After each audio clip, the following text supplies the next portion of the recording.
Okay so hello everyone, I am Priyanshu Soni और आज के इस वीडियो में हम बात करने वाले हैं सबसे इम्पोर्टेंट टॉपिक की, जो कि हमारा है साइंस का ब्लूप्रिंट। हमारा जो साइंस का बोर्ड का एग्ज़ाम होने वाला है उसमें हमको 100 मार्क्स लाने हैं, 95 से ऊपर मार्क्स लाने हैं। तो हमको प्लानिंग करके चीज़ों को रखना होगा। अब यहाँ पर आप लोग पहले ये जान लीजिए कि हाँ, साइंस का सिलेबस क्या क्या है, एक्चुअली में क्या क्या कटा है और क्या क्या पढ़ना है।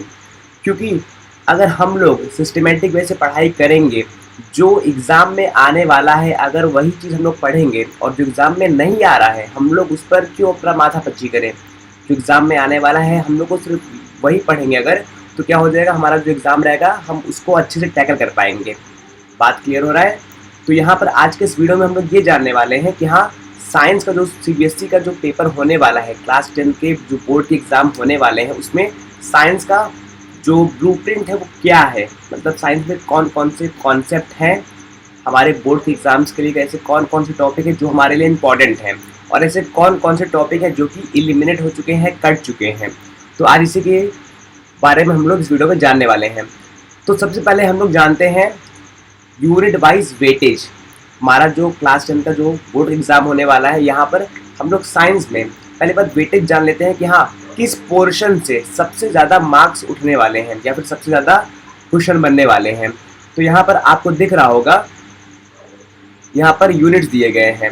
तो यहाँ पर जो साइंस का पार्ट है ये यूनिट्स में बटा हुआ है और यहाँ पर उस यूनिट के चैप्टर बटे हुए हैं और इनका यहाँ पर मार्क्स दिया गया है, मतलब यहाँ पर इनका वेटेज क्या क्या है ये लिखा हुआ है।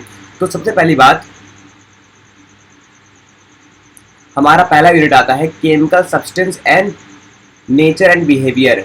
बात करें अगर इस यूनिट की, तो ये यूनिट एक बहुत इंपॉर्टेंट है क्योंकि ये डायरेक्टली 25 मार्क्स का बन रहा है। और इस यूनिट में चैप्टर नंबर फर्स्ट आता है जो कि हमारा है केमिकल रिएक्शन एंड इक्वेशन। ये चैप्टर भी बहुत इंपॉर्टेंट चैप्टर है और बेसिक सा चैप्टर है। दूसरा हमारा आता है एसिड बेस एंड साल्ट। तीसरा हमारा आता है मेटल्स एंड नॉन मेटल्स और चौथा हमारा आता है कार्बन एंड इट्स कंपाउंड।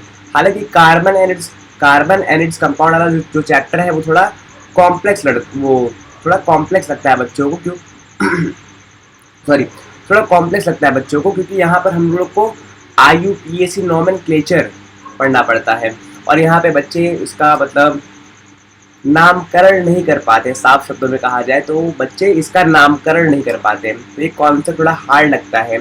यहाँ पर इथेन, मीथेन, ब्यूटेन, ये सब जो फंक्शनल ग्रुप होते हैं बच्चों को कंफ्यूज करते हैं। हालांकि चैप्टर आसान है, लेकिन अगर आप इसको एक बार समझ लेते हैं और कुछ रिएक्शन याद कर लेते हैं तो ये आपको 25 मार्क्स ईजिली दिला देगा। दूसरा हमारा यूनिट आता है वर्ड ऑफ लिविंग। इसमें मतलब ये बायो का पोर्शन है। लाइफ प्रोसेस आता है, कंट्रोल एंड कोऑर्डिनेशन आता है, हाउ डू ऑर्गेनिज्म रिप्रोड्यूस। ये चैप्टर तो भाई सबका फेवरेट होता है, ठीक है। हाउ डू ऑर्गेनिज्म रिप्रोड्यूस, यहाँ से भी क्वेश्चन आते हैं। हेरिडिटी एंड एवोल्यूशन, ये इसमें से पार्शियली मतलब थोड़ा मोड़ा पोर्शन कट गया है और थोड़ा मोड़ा पोर्शन आएगा। अब जो हमारा बायो वाला है वो भी बहुत ज़्यादा वेटेज उठा रहा है और इसमें एक तरीके से उतना न्यूमेरिकल नहीं होगा या फिर उतना चीज़ें फॉर्मूला वाला चीज़ें नहीं होंगी। जैसे यहाँ पर केमिकल फॉर्मूला याद करना पड़ रहा है, यहाँ पर आपको कुछ चीज़ें रटने पड़ेंगे और कुछ चीज़ें आपको समझना पड़ेगा। हाँ, इस वाले पोर्शन में आपको डायग्राम ज़्यादा फोकस करना पड़ेगा, डायग्राम को लेके, ठीक है। तीसरा हमारा यूनिट आता है नेचुरल फिनोमिनन। अब यहाँ पर ये फिजिक्स का पार्ट स्टार्ट हो गया है। यहाँ पर light reflection and refraction important है, ठीक है। और the human eyes and colourful word, ये 2 चैप्टर हैं लेकिन अपने में 12 मार्क्स समेटे हुए हैं। यहाँ पर तो 4 चैप्टर हैं तब 25 मार्क्स बन रहा है, यहाँ पर 4 चैप्टर हैं तब 25 मार्क्स बन रहा है, लेकिन यहाँ पर 2 चैप्टर हैं, ठीक है। तो आप वेटेज के हिसाब से आपको जो सही लगे आप उसको पहले करते जाइए, लेकिन एक कंप्लीट यूनिट को आपको कवर करना है। जैसे यहाँ पर ये पहला यूनिट है, इसमें आपको चारों चैप्टर कवर करेंगे तभी आपके लिए वो बेनिफिशियल रहेगा। चौथा हमारा आता है इफेक्ट ऑफ करंट।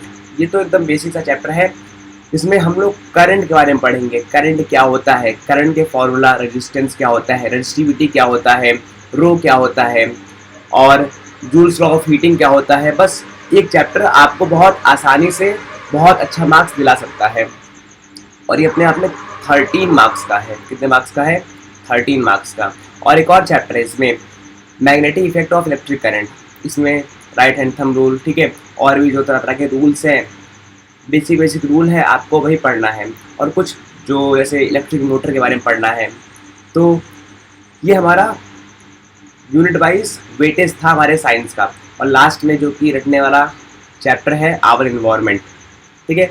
तो आई होप आपको यह चीज़ क्लियर हुआ होगा। अब आगे बढ़ते हैं। अब हम लोग यहाँ पर अगले वाले स्लाइड में जानने वाले हैं हम लोग चैप्टर वाइज वेटेज क्या है। वो तो हमने वहाँ पर उस स्लाइड में हमने देखा था कि वहाँ पर यूनिट वाइज वेटेज था। क्या था?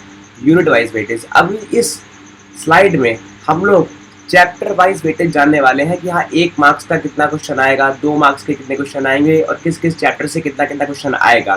तो यहाँ पर सबसे पहला चैप्टर आता है हमारा chemical reaction and equation. Chemical reaction and equation से 1 मार्क्स के 3 क्वेश्चन आएंगे और 3 मार्क्स के 1 क्वेश्चन आएंगे। ओके, मतलब टोटल यहाँ पर 6 मार्क्स का क्वेश्चन आएगा। एसिड बेस एंड साल्ट, इसमें छोटे छोटे क्वेश्चन आएंगे, मतलब जो नॉर्मल चीज़ आपको पढ़ना पड़ेगा और ज़्यादा हार्ड नहीं आएगा। मतलब टोटल यहाँ से 3 मार्क्स के क्वेश्चन आएंगे। तीसरा हमारा आता है मेटल एंड नॉन मेटल।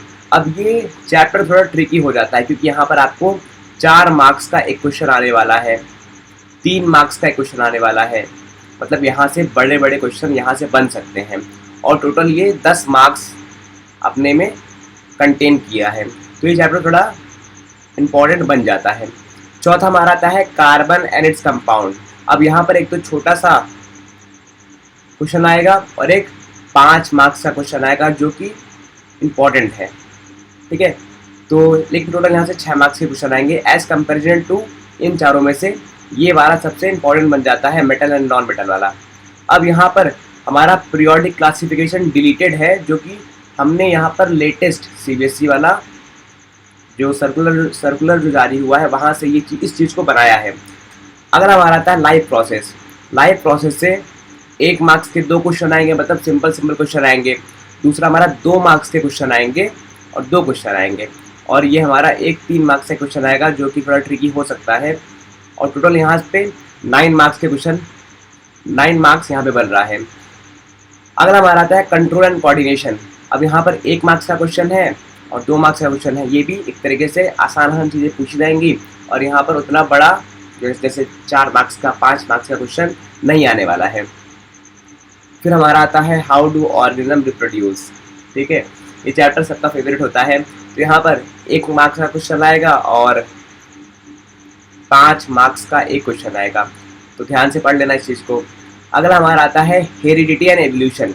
ये चैप्टर भी आसान है, लेकिन यहाँ पर एक 4 मार्क्स का क्वेश्चन आ रहा है और एक 1 मार्क्स का 3 क्वेश्चन आ रहे हैं, 1 मार्क्स के 3 क्वेश्चन आ रहे हैं। तो अभी तक अगर देखा जाए तो सबसे ज़्यादा weightage metals and non metals का है। और फिर उसके बाद हमारा आता है light and reflection of light का, चैप्टर का नाम है लाइट रिफ्लेक्शन एंड रिफ्रैक्शन। अब ये चैप्टर भी इम्पॉर्टेंट है, ठीक है। यहाँ पे आपको 3-3 मार्क्स के 2 क्वेश्चन मिलेंगे और 4 मार्क्स का एक क्वेश्चन मिलेगा। मतलब न्यूमेरिकल हो सकता है, कॉनकेव और कॉन्वेक्स वाला केस हो सकता है, या फिर आपको लेंस वाला केस पूछ लेगा, ठीक है। तो ये भी इम्पॉर्टेंट है। आगे भी और चैप्टर है हमारा। अगला आता है ह्यूमन आई। ह्यूमन आई वाले से सिर्फ 2 मार्क्स का क्वेश्चन आएगा, जो कि आपसे पूछ सकता है अर्ली सनसेट वाला, या फिर एटमॉस्फेरिक रिफ्लेक्शन क्या होते हैं वो सब पूछ सकता है। तो ये चैप्टर भी आसान है, मतलब यहाँ पे सिर्फ एक क्वेश्चन आएगा और वो भी 2 मार्क्स का आएगा, ठीक है। अब अगला चैप्टर आता है हमारा इलेक्ट्रिसिटी। इलेक्ट्रिसिटी से बहुत छोटे छोटे क्वेश्चन बनेंगे, तो जितने भी फॉर्मूला है आप उसको देख लीजिएगा इलेक्ट्रिसिटी में। जैसे चार्ज कैसे निकालते हैं, करंट कैसे निकालते हैं, रेजिस्टेंस कैसे निकालते हैं, बहुत बेसिक क्वेश्चन आएगा। मतलब 1-1 मार्क्स में क्या पूछ सकते हैं। यहाँ पर 1 मार्क्स के 2 क्वेश्चन हैं और 5 मार्क्स के एक क्वेश्चन है, और एक बड़ा क्वेश्चन भी बन सकता है जैसे रेजिस्टिविटी निकालने के लिए, ठीक है, या फिर रिजल्टेंट रेजिस्टेंस निकालने के लिए पैरेलल या फिर सीरीज से पूछेगा। ओके, तो ये भी इम्पॉर्टेंट है।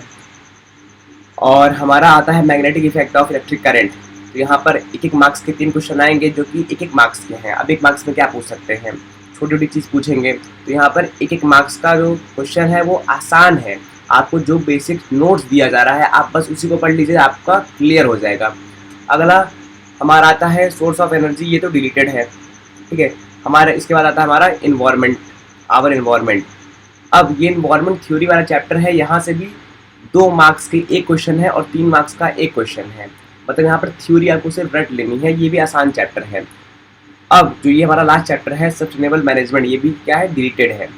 तो टोटल हमारे पास 1 मार्क्स के 20 क्वेश्चन आ रहे हैं, ठीक है।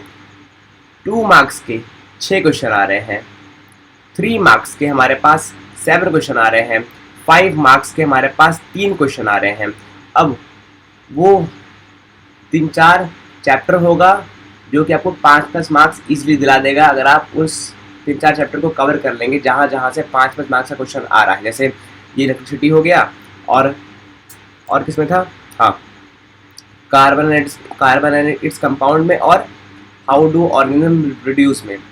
तो इन तीनों चैप्टर से 5-5 मार्क्स के क्वेश्चन आ रहे हैं और 4 मार्क्स के 3 क्वेश्चन आ रहे हैं। तो टोटल हमारे पास कितने क्वेश्चन हो गए, अगर आप इनको काउंट करेंगे, देख लीजिएगा आप इसको काउंट करके, आई थिंक टोटल 37 क्वेश्चन हो जाएंगे और यहाँ पर हमारा मार्क्स कितना हो गया, 80 मार्क्स का हो गया। इतना बात क्लियर हो गया। तो हमने देखा यहाँ पर चैप्टर वाइज वेटेज, साइंस के किस चैप्टर से कितना मार्क्स आने वाला है। अब एक बार हम लोग पैटर्न, जो पेपर का पैटर्न है उसको भी डिस्कस कर लेते हैं। तो यहाँ पर हमारे पेपर में section A, B, C, D, E, F, मतलब ये सब हमारे पेपर में इतने सारे सेक्शन हमको देखने को मिल जाएंगे। सबसे पहला हमारा सेक्शन आता है MCQ वाला। यहाँ पर 20 क्वेश्चन रहेगा जो कि 1 मार्क्स का रहेगा और टोटल इसका मार्क्स रहेगा 20 मार्क्स, मतलब एक मार्क्स के 20 क्वेश्चन, और तो कितना हो गया, 20 क्वेश्चन मतलब 20 मार्क्स हो गया। अगला हमारा आता है शॉर्ट आंसर क्वेश्चन जो कि 2 मार्क्स के रहेंगे और यहाँ पर टोटल 4 क्वेश्चन आएंगे और इसका टोटल मार्क्स बनता है 8 मार्क्स। इसके बाद हमारे पास आता है 3 मार्क्स के 5 क्वेश्चन आएंगे और इसका वेटेज रहता है 15 मार्क्स। इसके बाद हमारे पास 4 लॉन्ग आंसर आएंगे, इसका वेटेज रहता है हमारे पास 20 मार्क्स। और यहाँ पर केस बेस्ड क्वेश्चन आएगा, कैसा क्वेश्चन आएगा, केस बेस्ड। जो हमने देखा था ना 4 मार्क्स के क्वेश्चन आ रहे हैं वो केस बेस्ड वाले हैं, मतलब आपको एक केस दिया रहेगा, आपको वो समझना रहेगा, उसके बाद आपको जो आंसर अगर आपको सही रहेगा तभी आपको नंबर मिलेगा, मतलब एक तरीके से केस दिया रहेगा, कुछ ना कुछ लिखा रहेगा, आपको वहाँ पर साइंस का कॉन्सेप्ट लगाकर उसका आंसर देना रहेगा। और यहाँ पर एक नया कॉन्सेप्ट आ गया मैप। अब मैप वाला जो कुछ क्वेश्चन मैं करवा दूंगा, हालांकि यहाँ पर ये क्वेश्चन जो है एक ही क्वेश्चन आएगा लेकिन 5 मार्क्स का आएगा। तो हो गया ना, हाँ यहाँ पर हो गया ना 37 क्वेश्चन और कितने मार्क्स हो गए, 80 मार्क्स बन गए। तो आई होप ये आपको एक छोटा सा वीडियो जो मैंने आपको दिखाया आपको पसंद आया होगा। अब अगर आप इस चैनल पर नए हैं तो चैनल को सब्सक्राइब कर लीजिए, क्योंकि यहाँ पर आपको बहुत सारे वीडियो लेक्चर नोट्स आपको मिल जाएंगे। अगर आपको नोट्स चाहिए तो आप मुझे व्हाट्सएप पर मैसेज भी कर सकते हैं या फिर टेलीग्राम ग्रुप में आप मुझे मैसेज कर दीजिएगा, मैं आपको नोट्स प्रोवाइड करवा दूंगा। बाकी थैंक यू सो मच, आपने यह वीडियो देखा। मिलते हैं किसी और अच्छे वीडियो में, तब तक के लिए राधे राधे।